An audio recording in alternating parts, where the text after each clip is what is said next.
My name is Nwakuba Ezinne Goodness. I'm the founder of Negs Empire. At Negs Empire, we're into farm management, honey production, and beekeeping. Farm management with probiotics, in the sense that we manage the soil, the well-being of the soil with probiotics, and we pollinate the plant, the farm with beekeeping. And in turn, the honey we produce, we sell it to the open market to generate revenue. That was beautiful. I like that. That was good. Okay, so good morning from the United States. And you are where? Where are you? The audience doesn't know where you are. So I'm in Massachusetts. Where are you? Okay, I am from Imo State, precisely Imo State, Nigeria. Beautiful. West Africa. Okay, beautiful. Before we talk about the business, I always say that in order to understand the business, you need to understand who the person is. So I know you're in Nigeria. I want you to pronounce it because your name is long, which I love. But I go, what is the name that your family calls you? And what is the proper pronunciation of your name? Because I'm going to get it wrong. I'm the worst with people's names. So can you say your name in bits? And then what is the name that everyone just calls you? Okay, my name is Nwakuba Ezinne. What I'm called Wait. Nwakuba Ezinne? Nwakuba Ezinne. Ezinne. Nwakuba Ezinne. Oh, that's yes. Right. It's not that. See, when you piece it together, that's not that bad. I go, and what do your friends and your family call you? Zinni. Zinni? Yes.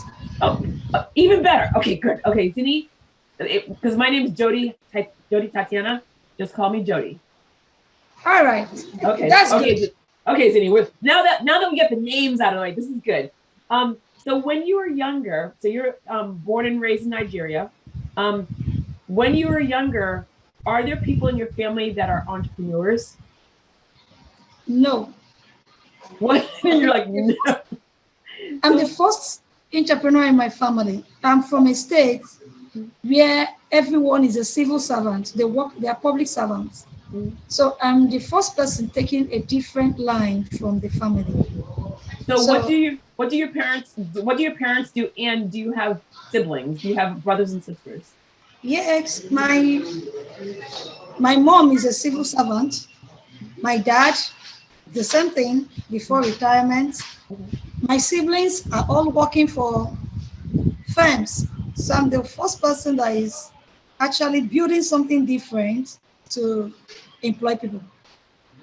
What did they think of you? I mean, so what was your personality when you were a child that you decided to become an entrepreneur? Because you saw everyone in your family doing the same exact thing. What was it that was probably from your childhood, or maybe not, that you decided that I want to go a different route? Every other person in the family are kind of calm. You know, they are the nice ones. When it comes to a child in a family, there is this children, you say this child is a very nice one. I'm the one that is always inquisitive to lose remote, to know what is inside the remote, even when the remote is in order. So I'm always on the side of this house is too arranged. What is inside the upholstery? So I'll go and tear it with razor to check what is inside what they made the chair with. So I'm always too inquisitive, even as a child. So my childhood has been different. So when people don't farm, I go to farm.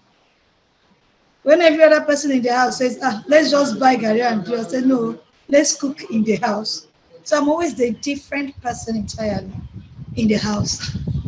How did your parents contain that? Because your siblings, probably your brothers and sisters probably did the same exact thing. And then they were doing the same exact thing. How did they did they try to change you? Were they happy with the way that you were? What were their thoughts about how you were as a child and as you were growing up? You know one thing, my parents, they perceived me actually in a different way because one, my personal appearance, I don't even look like every other person in the house. Others are kind of fair. I'm the only dark person. So it's a bit, somehow it's a bit funny, but it is reality. So what they do, since I'm the one that is always scattering things and always checking up everything, asking SS questions, They now give me workload. My workload is higher than that of every other person in the house. I'm the one that will clean, cook, do everything. As of age of 8, I started cooking as a child. When every other person, like 12, 13, they've not even entered the kitchen because of the way I was behaving. So it made them to now position me in a way that since I want to know everything, let me learn it, and with hope that I will get tired of it and run away. But they found out I was consistent. I didn't run out. I was doing them. I didn't move. What was the degree? And so when you decided to go to university, or did you, I don't know, did you go to university? I don't want to assume. Yes, I did. Okay. What was it? So as you were a very inquisitive child, you decided, like, I mean, like they saw that you were so inquisitive that you wanted to learn as many things, and they put you in situations where you were constantly busy. I feel like they're keeping you busy to keep you out of trouble. So what was it that you decided, like, once you're investigating, you're seeing things, you're learning things, you're a sponge, or you're taking everything in. What was it that you decided to go to university for? In the university, I wanted to study public and international law. Oh, okay. But due to circumstances of life, actually, there's a way my life moved. Mm-hmm. It's a real life story. My secondary school, because of the background I come from, my school fees, I was always paying school fees after the academic year must have ended. Wait. So wait. What's school fee? As in tuition fee. So because of the family background, I wanted to be a science student. Mm-hmm. But being a child that is not mentored, coming from an African home, a place where things are not easy, coming from a poor background, if that's the right word, when the end of the academic year, I got my results. I didn't get results from the school. So I just told myself, arts is easy to do. I don't even know if I passed the arts subjects or the science subjects. Let me just do arts subjects and leave science. Mm-hmm. Because I didn't have opportunity to take my results from the school to know the thing, because I couldn't pay the fees. My parents couldn't pay the fees. So I switched into arts subjects in secondary school. But what thing now happened, after I must have paid, after one full academic session, I didn't even pay the school fees the next year. Because of the situation in the house, I have to pay the last semester of the year. Yeah. So when I now got the result, it was already late. I found out that I failed all the arts subjects and passed only the science subjects. I mean, failed below 50, below credit. And I was like, why did I make this decision? And I was even making high ranks like AB in science subjects. But due to the disadvantage, being a child, no mentor, parents not really the way I was groomed up. Mm-hmm. So I just had to take my fate that way. And I said, okay, I'm going to study public and international law in arts. But something happened immediately in secondary school. I became so good in arts that I was taking first position in art subjects, mm-hmm. that I failed the previous academic year. So with this, I now said, okay, I was going to do public and international law, no more a scientist. Wait, I'm going to ask you a question though. So science, you excelled in, law you excelled in, the courses that were requirement. Why do you think that those same requirements that you did with science, you didn't do as well? And then when you did them with law, you excelled. What happened during that time where all of a sudden you started doing better with the required courses? I think I now had to put a lot of energy to learn more, because this is something I've chosen. Maybe it's the path I'm going. I fell out of the science class because of situations around me. Okay. But that doesn't mean I should fail here. That I've already found out I'm not doing well in them. Mm-hmm. So I decided to kick off, and I took it very serious to make something different out of it. So after a while, that was why when I went for international law, I had to tell myself I'm going for something that is challenging for me to be better. Yep. But Nigerian system of education, admission is a very big deal.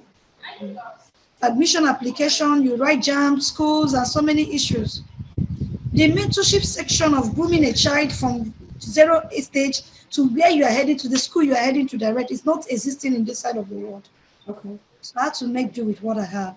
Well, I mean, so mentorship is such, I mean, so I'm a mentor. I am a big, I mean, like I tell everyone throughout your life, you won't just have one mentor, you'll have many mentors because different situations that you have.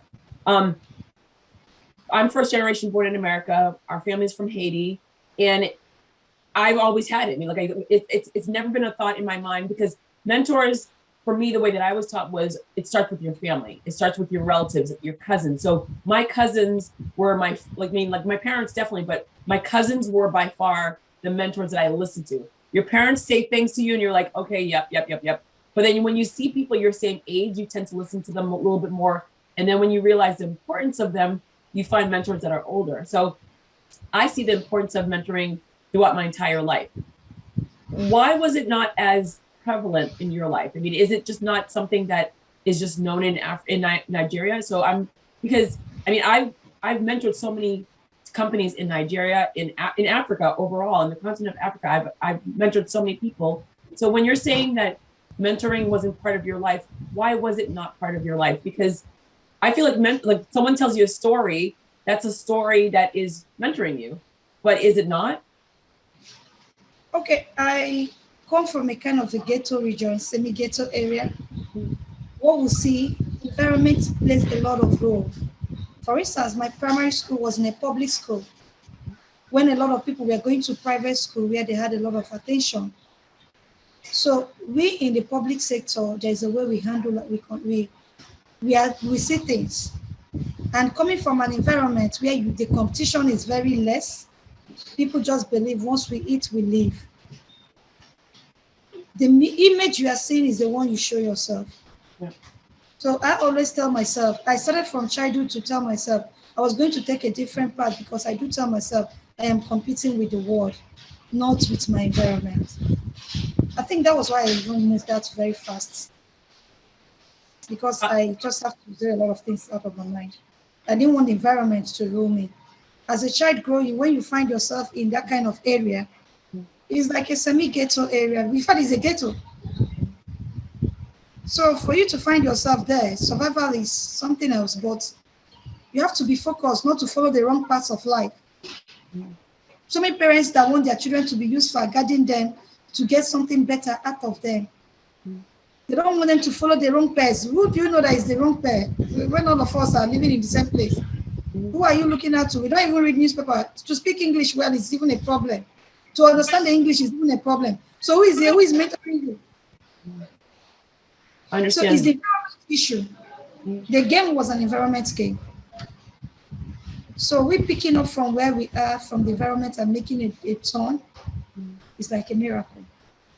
So you have two competing factors. You have your family that's only focused on civic duty, working for the community. Everyone has done the same thing, tried and true traditional. And then you have the environment that you're living in, and you're watching individuals and you're choosing a different path. How did you survive it all? I mean, you have two different, environments competing against each other, the environment of the community and your family traditional way of working. How did you decide to create your own path? What was it? I mean, I know you were curious. I know you were you were always wanting to learn and you're a sponge, but you could have gone either way. I mean, either way, what was it about you that said, I'm going to do this differently and I'm going to choose to become an entrepreneur? I'm going to tell you one funny thing, but it's reality. You know, in my place, they say that a traveler is more experienced than an old person. As of my age of 14, I started traveling through my mind.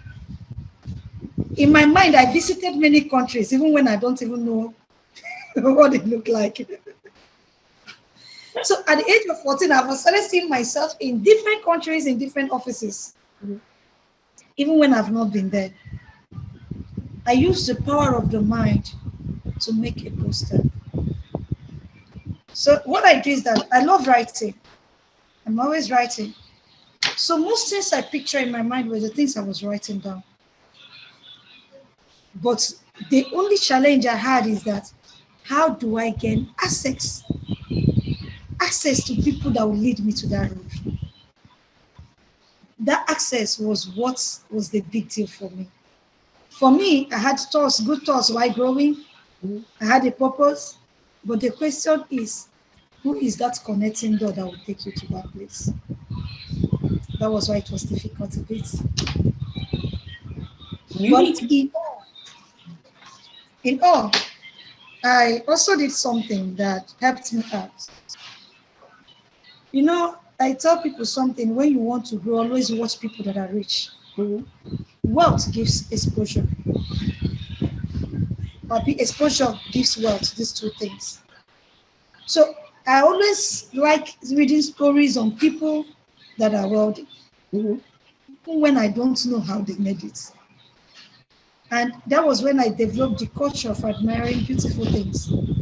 I always tell people, this clothes is too fine. In my mind, I just picture it.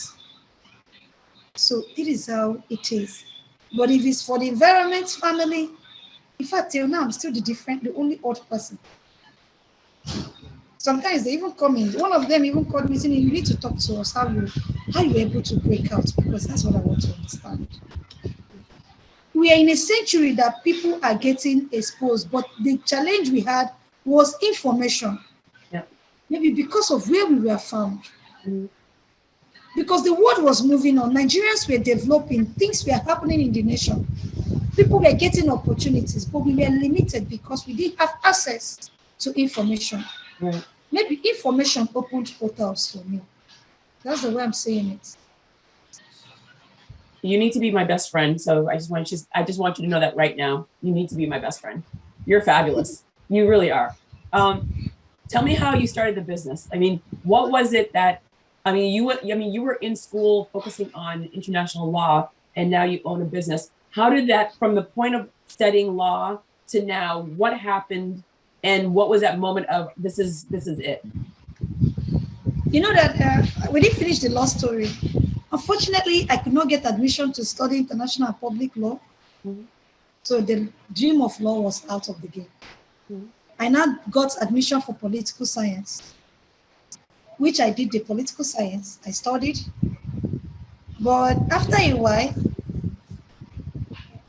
politics, studying political science, I just studied political science. But I wanted to build myself to be a political analyst. But unfortunately, I could not get myself to build myself to becoming a political analyst. Nobody to align with, nowhere to get to. All of a sudden, I started practicing all the business in the world. I've sold chichim, I've done footwear, leather work, I've done so many businesses. Each one I will do, some will crash at their own point of time, some will survive at their own, some will get to 3 years and crash, some will get to 2 years. And I was doing like 3 different things because I need to eat. And if I'm eating for one business, that one will close very quick because the money when you are eating from one startup that you are not making like 3,000 naira in a day, you are eating inside it, you are buying, you're a woman, you buy makeup, the business money will not even come out, capital will finish. So I did like 100 businesses at the same time. I kept developing skills. But all of a sudden, federal government of Nigeria now enrolled people for volunteer job. I agreed to be a volunteer. I went, and while we were doing the work, people were going for experience. People were going for the pay. I went for the experience. And I was lucky to be posted to agricultural development area, firm, ADP. I keyed into the thing, opened my mind. I don't like farming before. I have no business with farming or anything. So I keyed into the thing with passion. And after the training, I decided to start honey business. From sales of honey, I discovered that I can actually do this beekeeping myself. Though as a child, my mom was selling honey before she was out of business due to bad business model that she was using. So I came and changed the business model, putting the honey in bottles and in sachets of 15 mil. So I came into the honey business. From there, I went into beekeeping. In the process of installing bee beehives in farms, I discovered that I was helping them, and I did some research. I discovered the yield was better. And I did more research. I discovered that the bees were actually pollinating the crops. And I said, how do I really make farming better? Now, I happen to be in a place where food is expensive. I'm in the eastern part of Nigeria. And this eastern part of Nigeria, southeastern part of Nigeria, we don't have enough land for farming like the northern part of Nigeria. So we are not the food producing area of the nation. But I now looked at this and said, we can produce food in this area. How do we do that? All we need is the soil to do better, to give us more yield. And we harvest and get what we want. So I introduced using probiotics.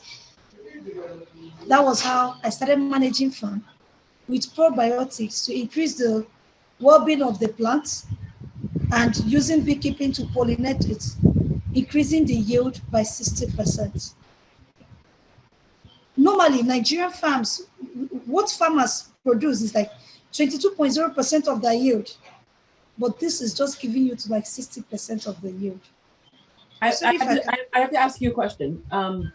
When people are thinking about probiotics, they think about stomach. I mean, people, their stomach, you eat it, it's in yogurt, it's in like kefir, it's usually in dairy products to make your stomach feel better, or it comes into a pill form, so people ingest it.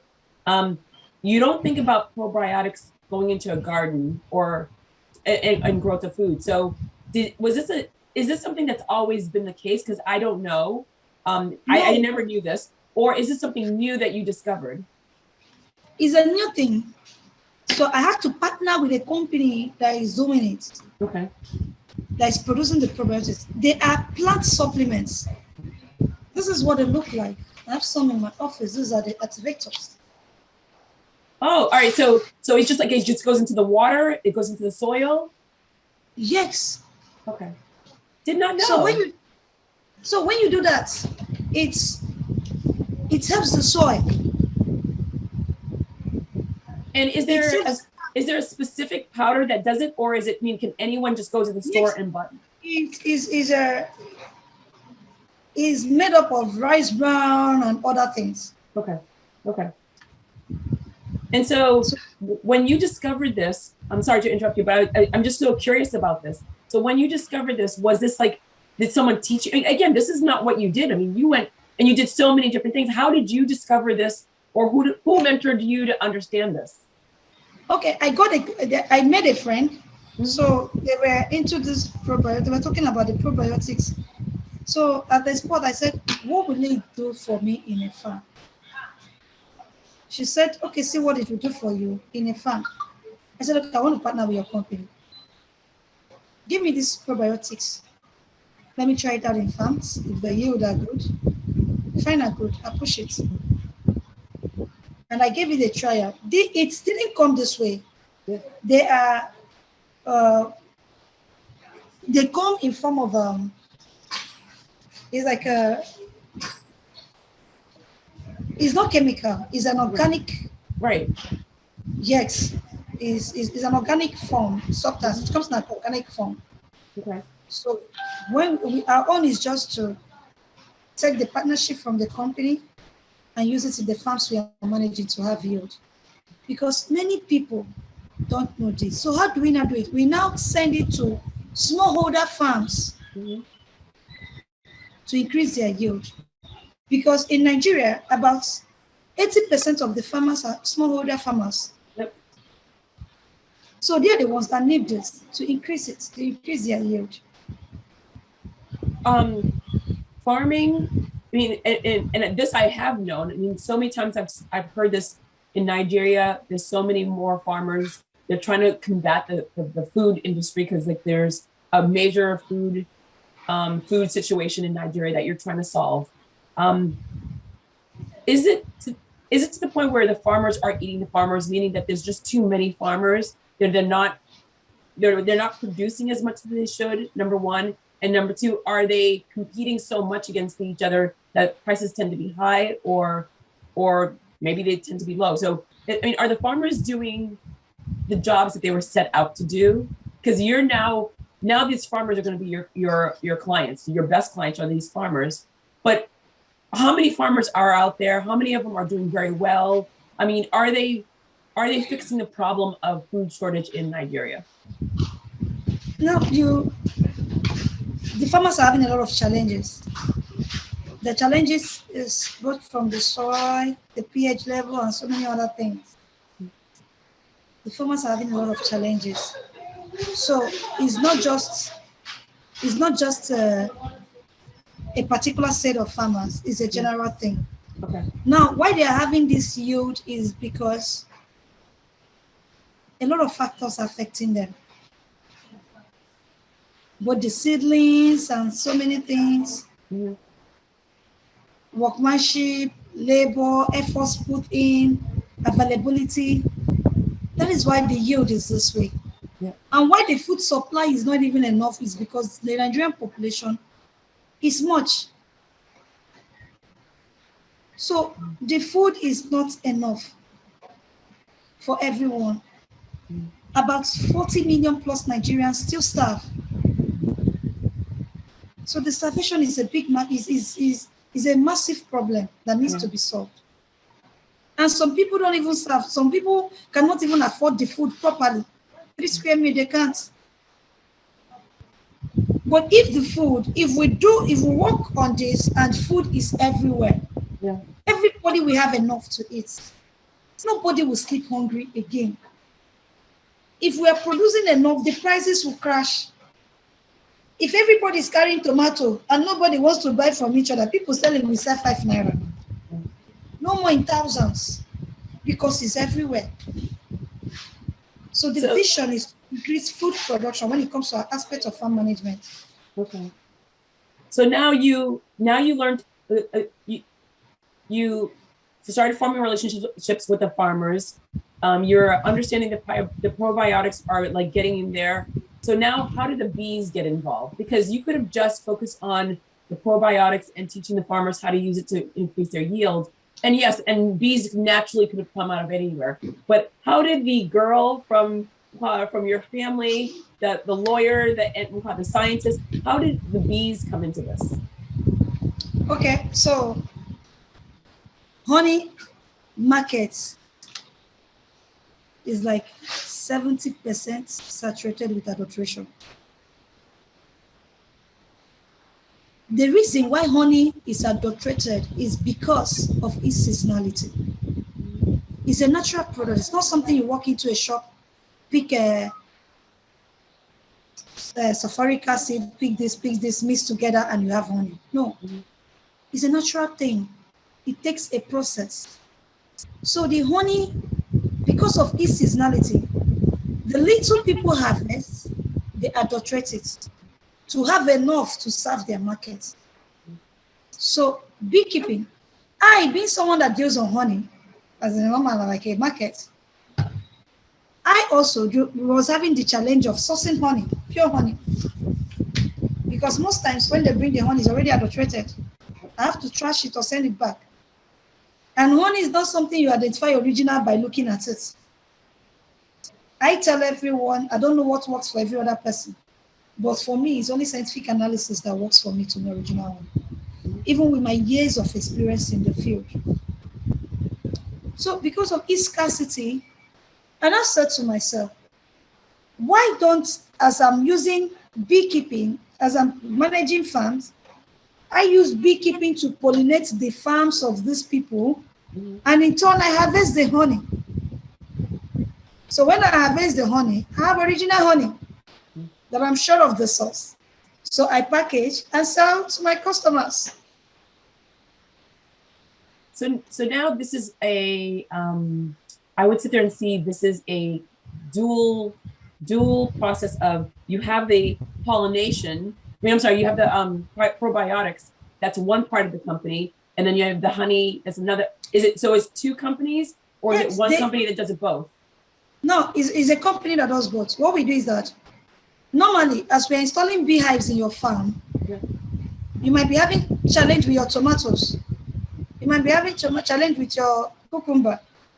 So when we come in, We are already in the farm is that we're already in the farm. Yep. So why don't we take full control instead of walking out of the farm, leaving you struggling with your farm? That was how we started farm management. It wasn't in the picture before. The picture was beekeeping. But once we install hive, we see that there are other things you are struggling with. Mm-hmm. It may be storms and so many other things, and you can't really do them well. Why don't you leave it for us to do it for you? Let's give you that yield you want. So you found a way to scale the company because you saw the problem from the farmers. Yes, exactly. So but no, I have to ask. Bees, so it's funny that you even mentioned this, and now it makes sense to me. So I was recently in Florida visiting my mother, and we went blueberry picking, which I didn't even know there was blueberries in Florida, but there's blueberries in Florida because the university created a hybrid blueberry because the blueberries usually need the cold weather. So you find it up north where I live in New England. So Florida is always hot. So they created these blueberries that are hybrid that survive in heat, and these blueberries taste amazing. They're nice, they're big, they're amazing. When we first came to the property, 40 acres, there were beehives. And I was like, oh, look, they sell honey. And when I asked the guy, he's like, no, we don't sell honey. And I'm like, but I saw bees. But then I didn't ask. I didn't go any further in asking the question because I saw the bees and all the beehives. I asked him for the honey. He said, no, we don't sell honey. And so I just like, okay, that's weird. And I just left it alone. Now talking to you, now I get it because I didn't understand how important the bees are to the actual farmer because it makes sense. Because if they were dependent on the natural bees coming in, because we hear the stories all the time about how the bees are dying. The environment is killing the bees. So we hear that all the time. But to have the bees on your property, 100%, it makes sense. But do the farmers take care of the bees, or do you continually come in and take care of the bees? Because some farmers have no idea. I know how to make a potato. I know how to make a tomato. I know how to make like whatevers, but I don't know how to take care of bees. So do you maintain that for them? Yes, we do. Now, you know where we come in. You have the land. You have the farm. We are coming to install the beehive. We'll take care of the beehives. We'll take care of everything till harvest stage. If the hive is our own, we take the honey. In turn, we vet you to pollinate your farm. Yep. Nice. You are enjoying our service freely, and we are also enjoying your service freely. It's a 50-50 win. It's a win-win situation. I love it. We are having money, and you are also having your plants doing well. So are they paying you for having the hives, the beehives? Are they paying you for the probiotics? What is your model in regards of how do you grow your company? How do you make your money? How do you pay for your staff? If we are managing farm for you, you pay us a service charge for managing your farm. Gotcha. And that is when we install our beehives. You don't have anything to do with a beehive unless you say, give me beehive, I want to take. Then we factor the charge into your money. But when we are not doing such thing, it's okay. The beehive is our own. Yep. Once it's ready, we harvest our honey. You don't sell the honey. You have no business with the honey. It is our honey. Beautiful. And every farmer obviously has different products. So every honey is going to be a different taste. So how do you keep the taste of your honey consistent, or do you have different varieties? Because one farmer will have one thing and the flowers around it. So how does the company continue to stay consistent, or do you have different flavors? What we do, I'm very realistic. I tell people I don't like monoflora honey. Because it's only true monoflora, you have a particular taste all the time. Yep. But me, I'm a multiflora type. Even in my regular bee farms, I plant like more than 10 trees, having different things. Because I believe in honey composition. It comes from what they feed on. Yeah. Yet we know people like Manuka, they are just some Manuka trees. But we are in Africa, we have different roots that are very healthy and very good. So we just let the honey feed in the roots.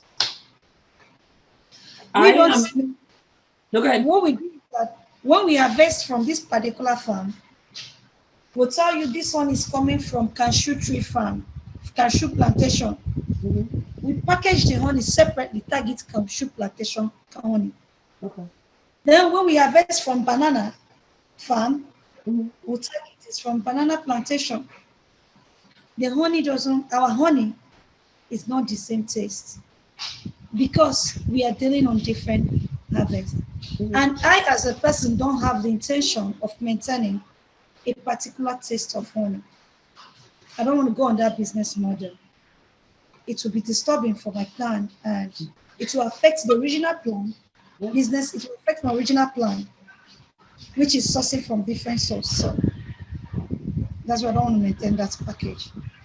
No, that I do love. I love that. And I love the fact that it's like a wine. Every year the wine is different tastes. Some years it's good, some years it's bad. But I love that there's like different varieties. And it's smarter that way because all the processing that most people have to do so that way it tastes the same, it takes away from the original honey. And so to know that it's different areas, I think that's just brilliant in every single way. Whenever I travel, I always buy honey from the areas that I get from, because I mean, if you go into my closet, my kitchen closet, literally there's honey. I always have honey because I have allergies. And I have honey from the region that I live in, but I also have honey from different countries because instead of taking medicine, I take honey. I take a spoonful of honey every single day. It combats allergies. It's like I sleep better. It's the go-to natural way of taking care of yourself, which I love. I'm going to switch conversations for a little bit. March 2020, the pandemic happens. You're running a business. You're seeing little by little, you're hearing things. January 2020, we're excited. It's going to be great.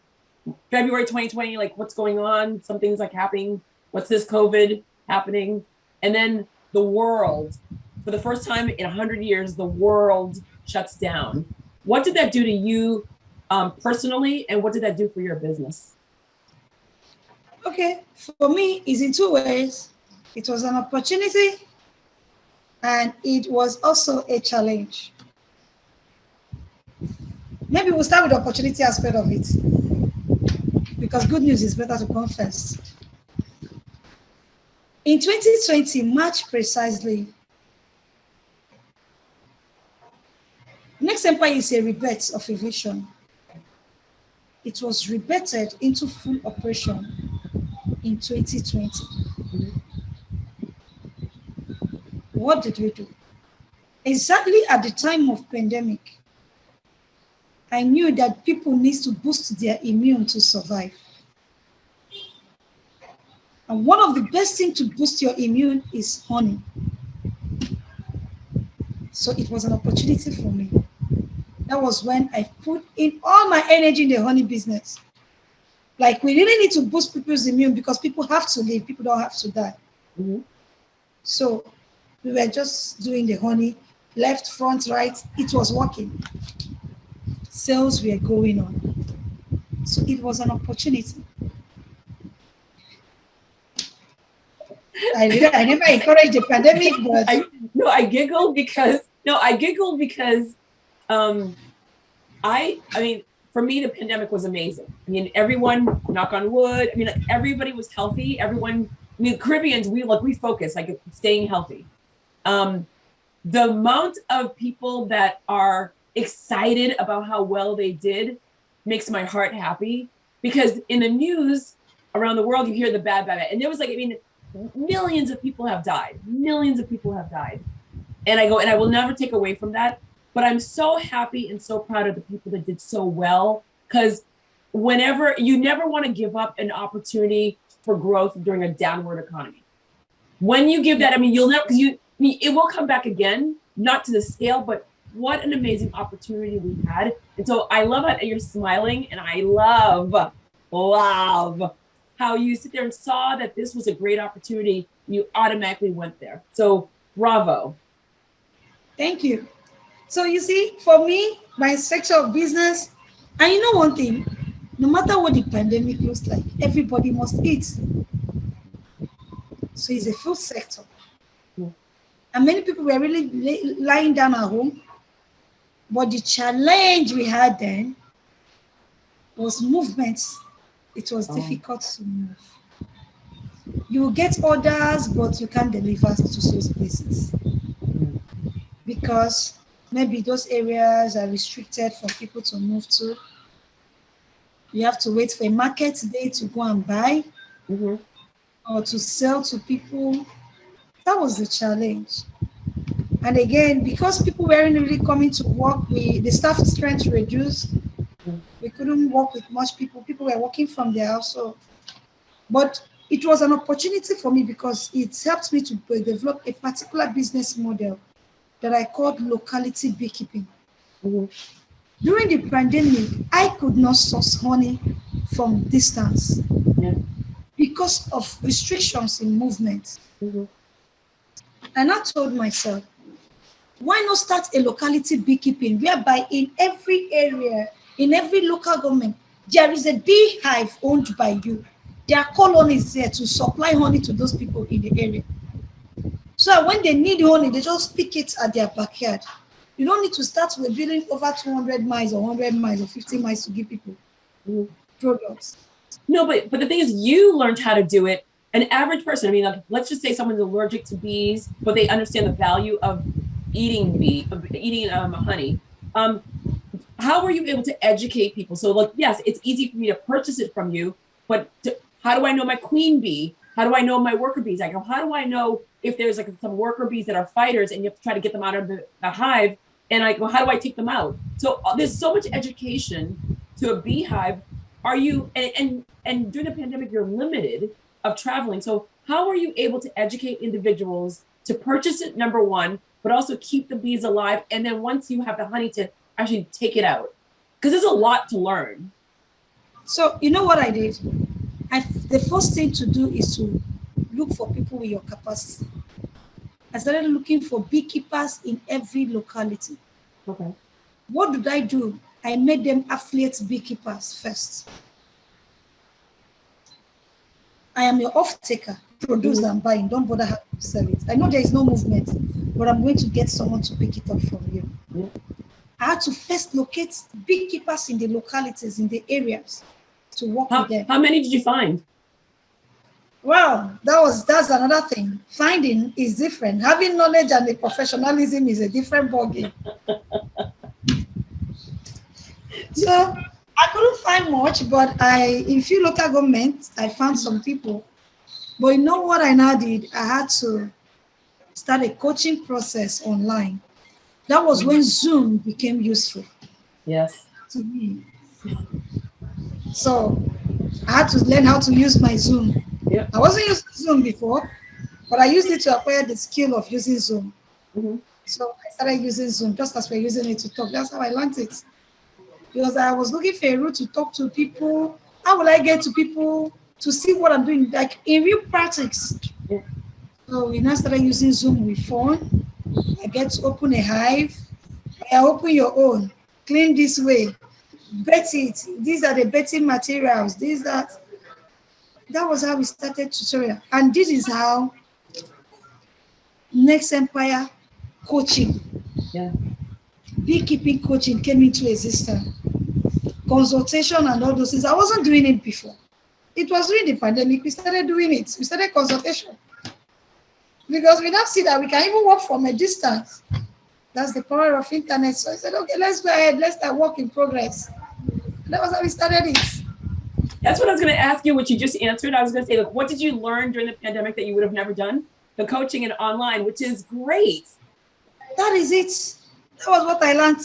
And again, during that time, I was eager to know what I can use to combat COVID.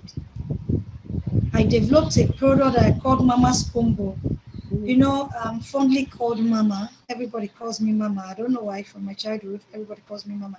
Though my name Ezinne means good mother. So maybe I'm a mother from childhood. That's why I was going to say that your parents saw that you were a caretaker.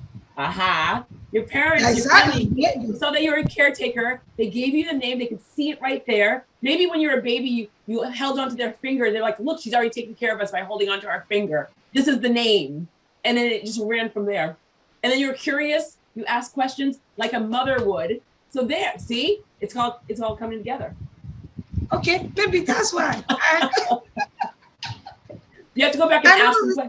You have to go back and ask them because, like, I'm like, if a name is given, I mean, my name is very unique on how I got my name, but I mean, when I was younger, I was like in Haiti. They told my parents that I was supposed to be a boy, so I was supposed to be Raymond Jr. like my father.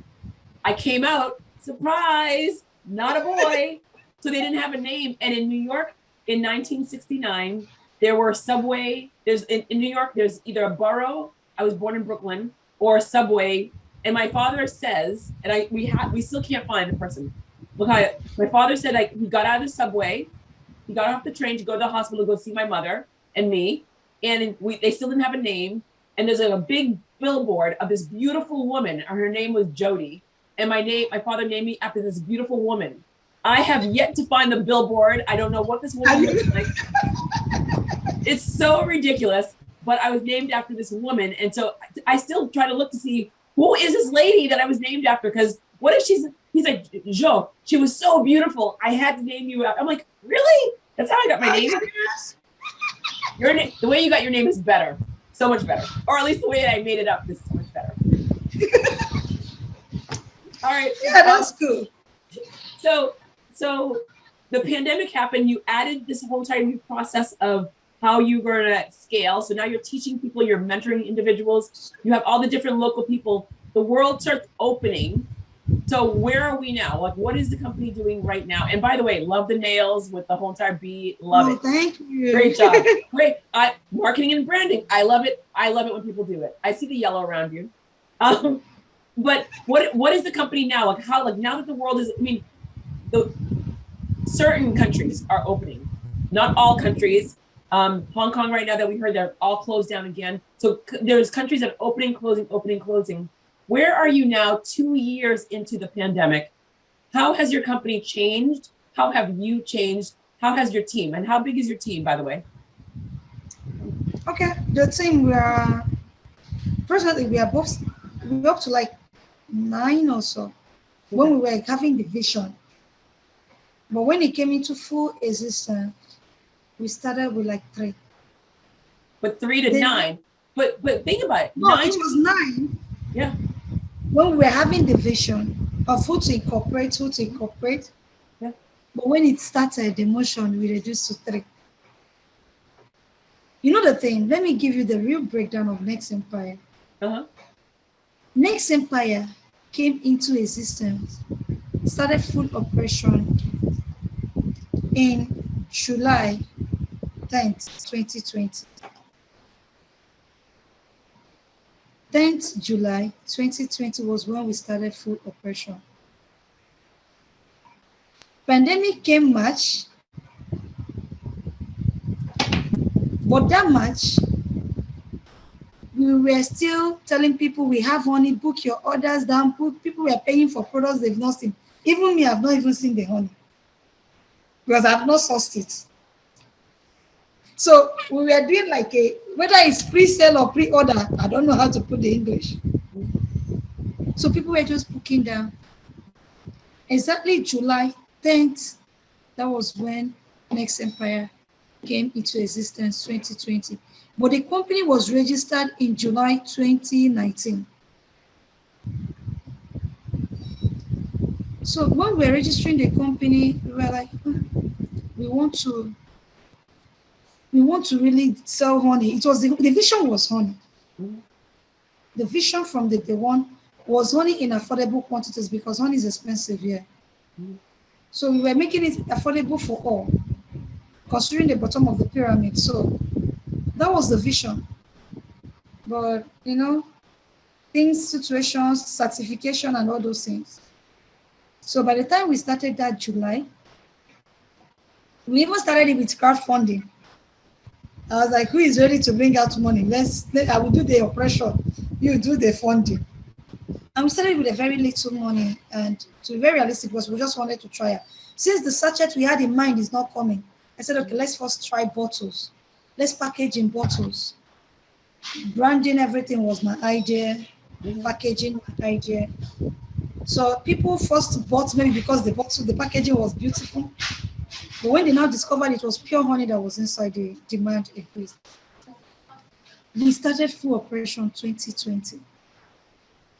And by today, I can tell you, the crowdfunding we raised was money from one person. That was 20,000 naira. I think I have the diary. But today, Negs Empire, our value is no more in thousand.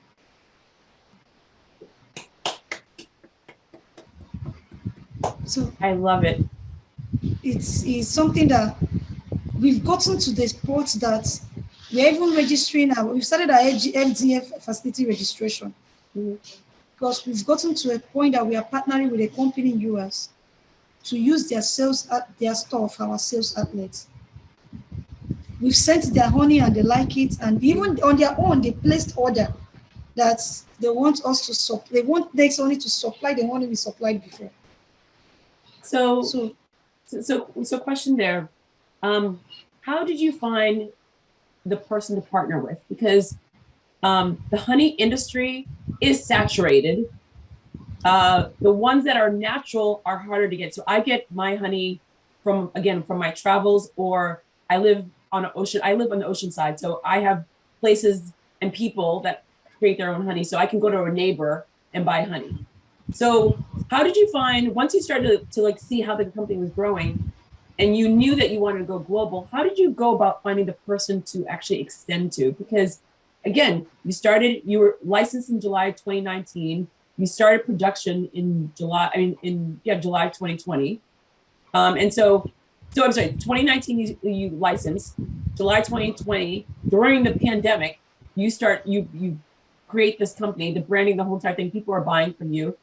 Throughout the pandemic, clearly you've done very well. You knew how to market, you knew the business model, you knew exactly how to engage with people. People were definitely like coming towards you because you are so dynamic in personality, which I love your personality.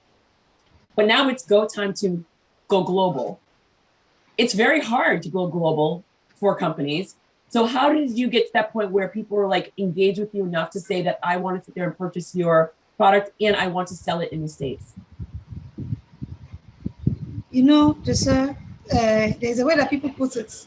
Opportunity meets people that are ready.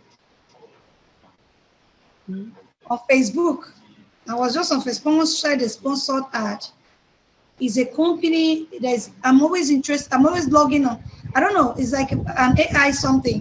What you search on is what always pops up to your timeline. Yeah. I do a lot of research on beekeeping. So one day someone shared a sponsored ad, beekeeping company in US and something. I was just following them. There are a couple of them I follow. So all of a sudden this person said, I'm also into beekeeping. I said, yes, I'm also into beekeeping. We just discussed, and he said, okay, I'll try one of your honey to know what's different from your honey. What's the real African honey and the one we've been buying that comes in quantity. I said, okay, fine and good. I'll get it sent to you. So he paid, and he had that trust to pay for the few bottles. I said, oh, so people do still do the kind of thing. Yep. And I actually sent it down to his address. It was even sent down to his address in the US. So when you opened the honey, it was like, the honey, I sent 2 different bottles of honey. He said, one is similar to what is in US, but one is different. He now called me and said, why is this honey different? I like the taste and I like the flavor it's getting behind. Yeah. And I said, this one is a local, the honey is harvested from a local tree in my place. And that local tree is what is giving it that sensation, that harshness. Said, this one is good. That he's going to use it to do a test run to get feedback from people. He even forwarded the videos to me, but even when he shared it on his Instagram page. So he was just putting the honey in spoons and giving people. People were saying this one is good. He said it's an African honey from Africa. The next thing he bossed me, your honey is good, so you're gonna send the honey down to us. People like it. Just simple. Like, and I tell people all the time, things that, because people are like, I go, things happen to you all the time. I'm like, opportunity. I don't ever say no to an opportunity. And so when something comes up, as long as I know I'm not going to get hurt or I'm not going to hurt people, I'm going to definitely jump into this opportunity, because you never know. You never know. Do you know the producer, director, Shonda Rhimes? She created the TV show Grey's Anatomy and also Bridgerton. She's like her name is Shonda Rhimes. I want to learn about this woman, Shonda Rhimes. She's amazing. She wrote a book and it's called The Year of Yes. And I love this book because her sister was always on her because she said no to everything. She's like, I don't have time. No. She said no all the time. And her sister said, if you keep saying no, you're going to lose opportunities. So you have to sit there. I challenge you for 1 whole year to say yes to everything. So she's like, nope, no. And she's like, you're already saying no. So she literally said yes for 1 whole year. She said yes. And she said that the greatest opportunities came her way because she was open to them. And I love the fact that you were open to the opportunity to actually be engaged with someone. Because someone could say, like, send me your honey. You're like, I'm not doing that. What? I'm not doing that. I'll pay for it. No, I'm not doing. You could have said no all the way. And you said yes, that opened the door, which I love because too many entrepreneurs are so afraid, especially women, are so afraid that they just like shut things down. And then they wonder why things are moving slowly for them. Mm. So even, this gave me the opportunity to register with Nigerian Sports Promotion Council. And I've seen a lot of amazing offers from there too. Yeah. Even they even came for one sampling and they saw my product. They were like, this one is so pure to be hidden. Let's sell it for you. Nice. I was like, sell. Yeah, I'm always looking for people to sell. So sell. I need to be seen. I want visibility. That's what I'm interested in, not any other thing. Let the product sell. I want people to get used to real. Some people have never tested honey, original honey. Yeah. They've been drinking honey all their life. So I want people to know what a real honey tastes like. But they should never expect the taste to be the same from every farm. Mm-hmm. Because it can never be the same. Different nectars affect different tastes. Yeah. But and also the bee produces it in a different way. I mean, like they're eating it, but every bee is different, and so they just produce things in a different way as well. And so I think that people just assume everything like honey, it's all the same. I'm like, no, it's not. You just said it. You just said it where you're like sell. You are a woman on a mission. How are women in Nigeria doing in regards to growing businesses? How many Nigerian women do you know that are out there like pushing a product or pushing a service that they want more people to be aware of? Because I mean, again, I've mentored many Nigerian companies and I don't see that many. So am I not seeing them because then I'm not mentoring them, or do they not exist? They exist. Nigerian women are doing business. They're very strong women. I think for me, when I say some things, people say I'm very biased or I'm being one kind, I'm being gender careful or something. But the truth is that the women are strong in Nigeria. Mm-hmm.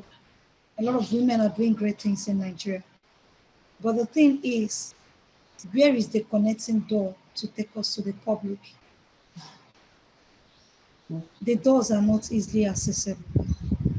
Maybe we've walked into different opportunities that gave us exposures. Mm-hmm. Do you know what it takes to even get to someone like you? Do you know the processes we have to pass through to get to this stage? First of all, we appeared in a competition of thousands of people. From thousands, we got to 30. From 30, we got to 10. And this now is almost taking more than a year, or almost a year. So it's not even easy to get to somebody like you. So you see, the process is not easy. It's not easy. Information is power somehow, even though they say the application is the power. But let us have the information first, then thought of how to apply it. Mm. So the information is not really out there. So to get to you is like a big shot. Mm. You have to prepare yourself, because even the regular person, even most times when I come out to meet people, I just ask them, how do you perceive me? Yeah. I just see myself as a regular person. No. They classing sometimes. I feel scared, even me, that you are classing that way. So information is not easy to come by. That is why it's as if you're not seeing them. A lot of them are doing great work. But again, some of them, the businesses have not been well nurtured. Yeah. For me to get to this stage, almost every month I'm taking one entrepreneurship course, I'm taking one program just to make myself relevant in the field. So many people have not even gotten that opportunity to be relevant. You know, people are looking for who to package them. Yeah. They have not gotten that packaging, as in they've not even gotten that opportunity. Even me, if I'm still looking for a way to package myself. Yeah. So you now imagine people that maybe have gone farther than how difficult it is for them. The ease of doing business in Nigeria, for instance, I have to be very realistic. It's not really that easy as they speak the English. The ease of doing business is not yet in existence because so many factors are against you in business here, right here. So it takes to be strong to break the chains. So a lot of women are doing great things, but it's just that some things, the atmosphere, the environment, a lot of things are limiting them. So that's why it's as if you're not seeing that. There are many women doing great things in Nigeria, but who will carry them and show? The platform to showcase them is not yet there. Yeah. The When right do you? platform. Well, I'm so sorry. When do you think then it will be? Yeah, the only way to do it now is for people like us that have gotten small experience, carry the people we can carry along with us. Let everyone that gets exposed keep carrying another person. As you're getting exposed, carry somebody. As you're getting exposed, carry somebody. That little you know, give somebody that little. Until you get more. The more you get, the more you give out. But always carry somebody with you. So it's not the environment, I think, is the challenge. It's not as if they're doing women doing great things. There are women developing a lot of ideas. But on a reality, the percentage is still not much, but a lot already in the field. I love it. And again, when people appear in competitions, you see a competition that wants to take only 10 people, and they have application of 800 and something thousand applications. Yeah. How do you want to select the 10? And you know, when few are selected, only 10 people are selected. The remaining 990 that came, even over how many thousand that came, will feel that their business is not viable enough. Yeah. They get demoralized. Let me back out. So these are all. But it's the fear because we have that in the States as well, where someone recently just asked me, they're like, I go, how many, like, who listens to your podcast the most? I'm like, I have 77% men. And they're like, I go, really? I go, it's hard for me to convince women to come on the podcast. Men will say, I'm sure, like, I send an invitation to a man, or a man calls and says, like, I see your podcast, I own a business, can I be on it? Men have no problem promoting their business. Men have no problem listening to a podcast so that way they can learn more. And so at the end of the day, women are needing to advocate for themselves a lot more than they do. And you, my friend, advocate, like you, like from the second that you came on, it's very clear you advocate for yourself.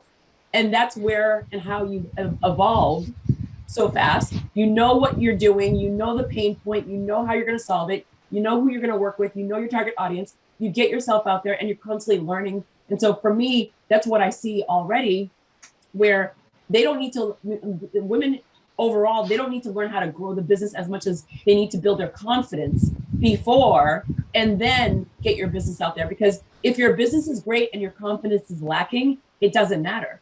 Your business will never see the light of day. So you know what I tell people? For me, what works for me, I introduce myself everywhere I go to. I tell people, keep introducing yourself.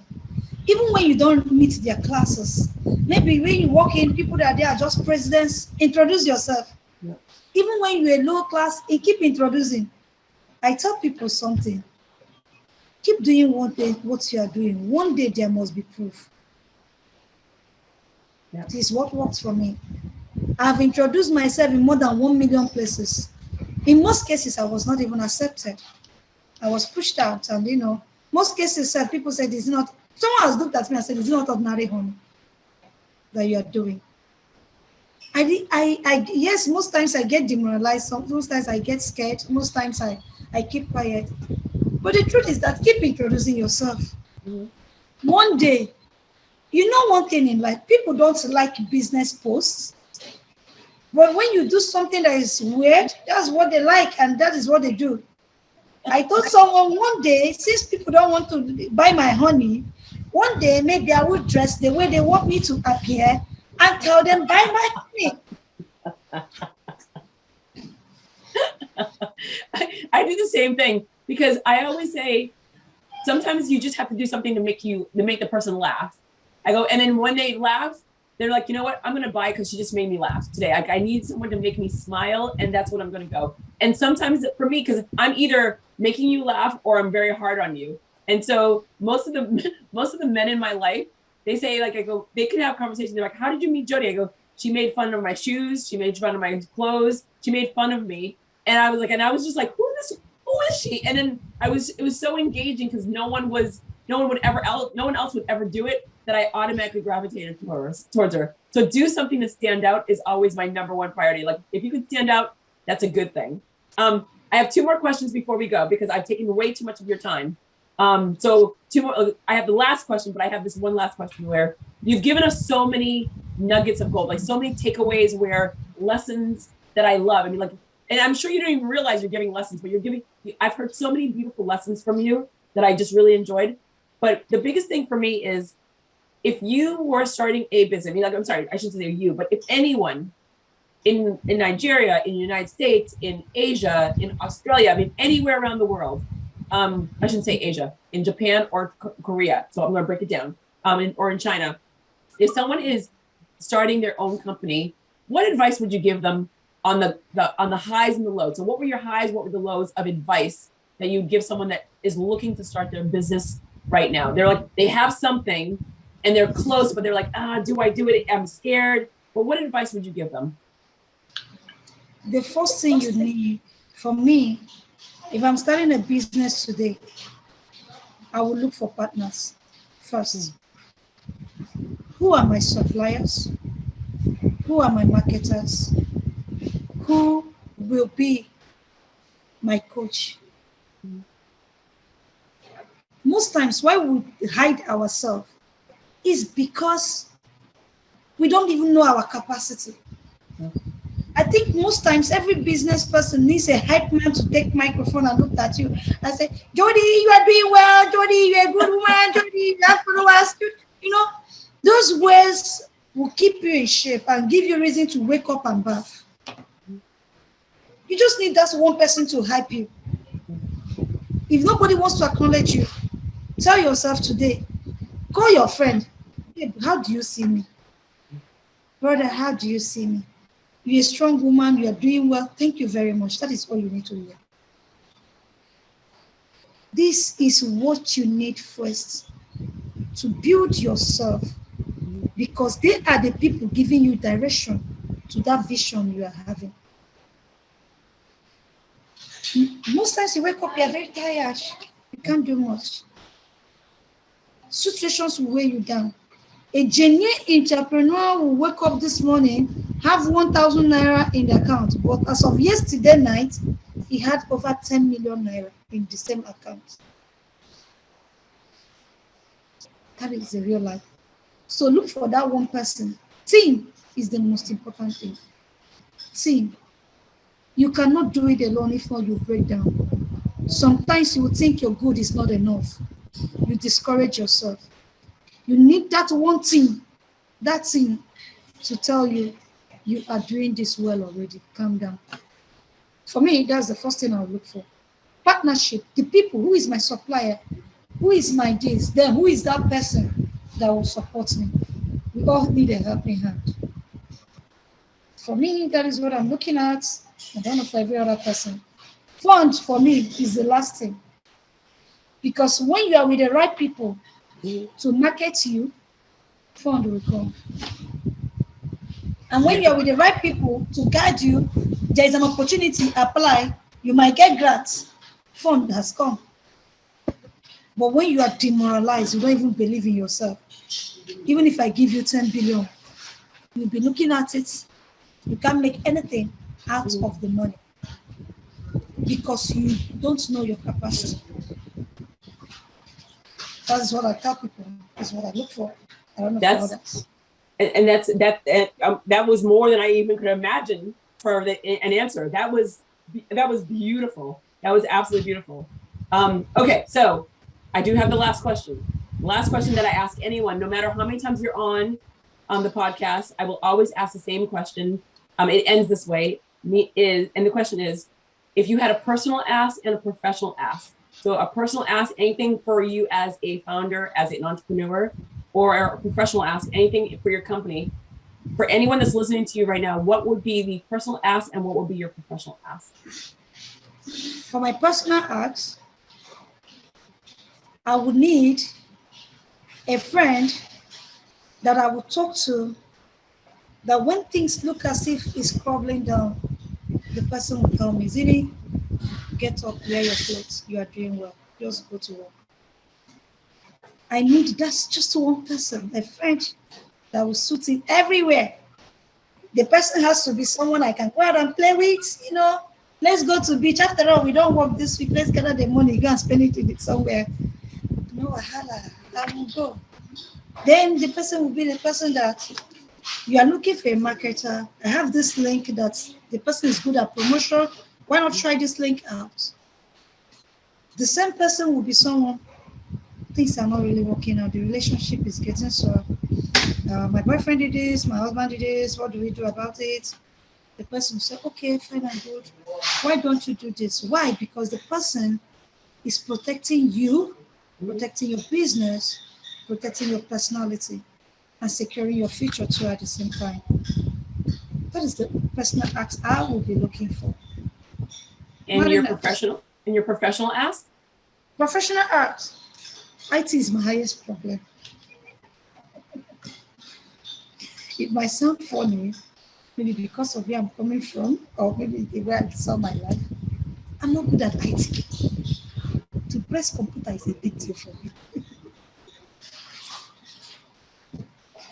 Teach me today, teach me next week.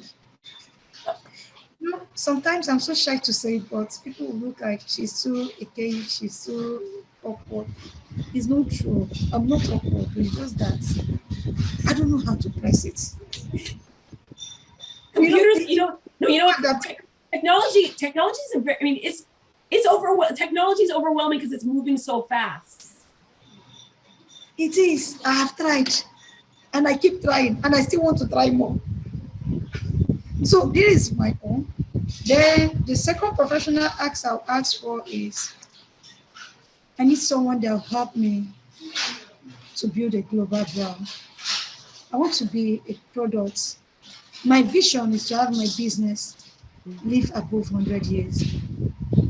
I don't want it to die with me. I just need that one person that will direct me, who has the best practices to guide me on how to achieve it without having financial issues, without having every other thing. Yeah. And have sales and that is my professional ask. Nothing else.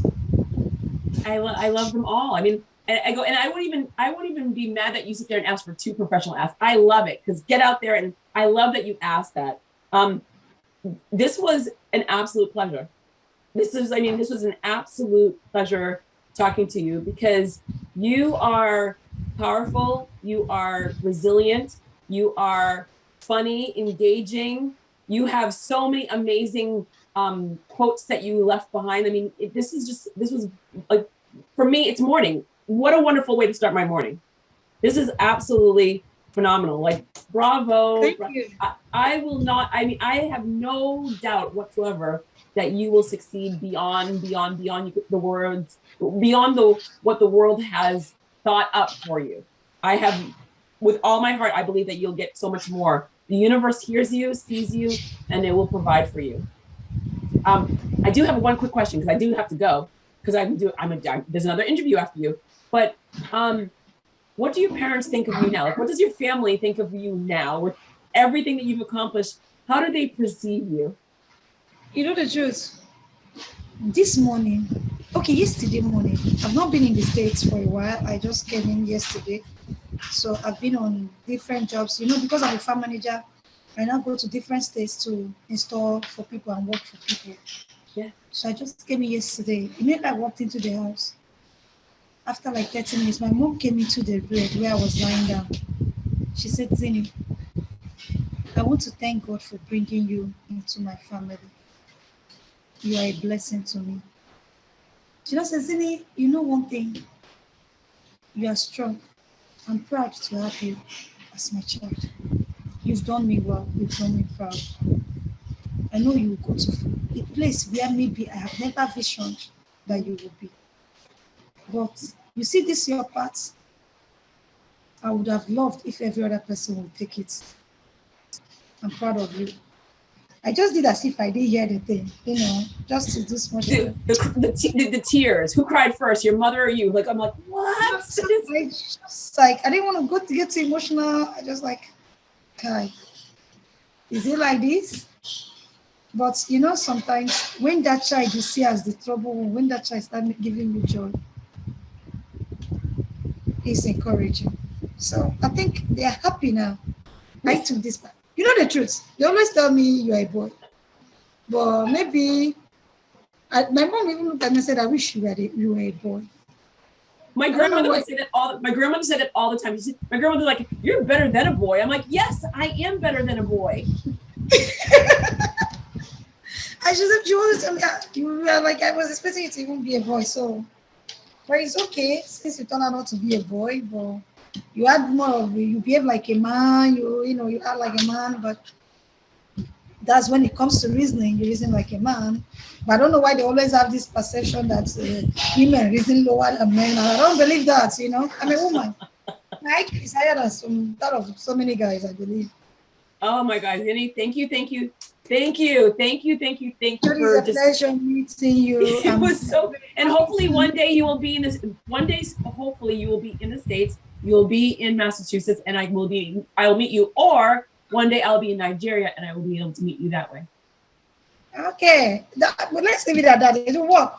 I'd rather be in Nigeria because I want to see the beehives. I want to see what you do. So yeah, it's better for me to be in Nigeria. I can do that. I know I have family in Togo, so needless to say, either way, we'll figure it out one day. Okay, so anytime you are coming, my doors are very wide open for you. So even if you want to, same thing with me. I always tell people, like, I grew up in a household where whenever I had friends from all over the world, and our were always open. My mother is a chef. My father was like, I go, just if they want someone here to stay, come on over. And we had a house. My father would always let people in. So same thing. I go, if you're ever in New England, my door is always open to you too. Okay, but this year, let's see how it goes. Maybe I'll just have to reroute myself because I was hoping on going somewhere like in England this year, but maybe let's just see as life goes on.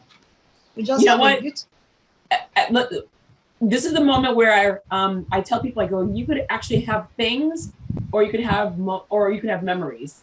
I would rather have less things and have more memories. So. And that is better. More memories, I go with that too. Yeah, so memories are. Yeah, beautiful. Okay. Thank you so very much, my friend. It's a pleasure meeting you, and I'm happy. And I have one request. Please, can I have the record of this? Oh, absolutely. When this airs, you're gonna know about it. You're gonna have it. All right, thank you. And I'm gonna order your honey. So I go, send me an email so that way I can figure out how I can order the honey, because that is something that I always have to have honey in my house. Okay. In that case, we are even sending some to US this first week of next month. Okay. So we'll figure that out. That'll be later. Okay. Thank you so much. Thank you. Bye. Bye.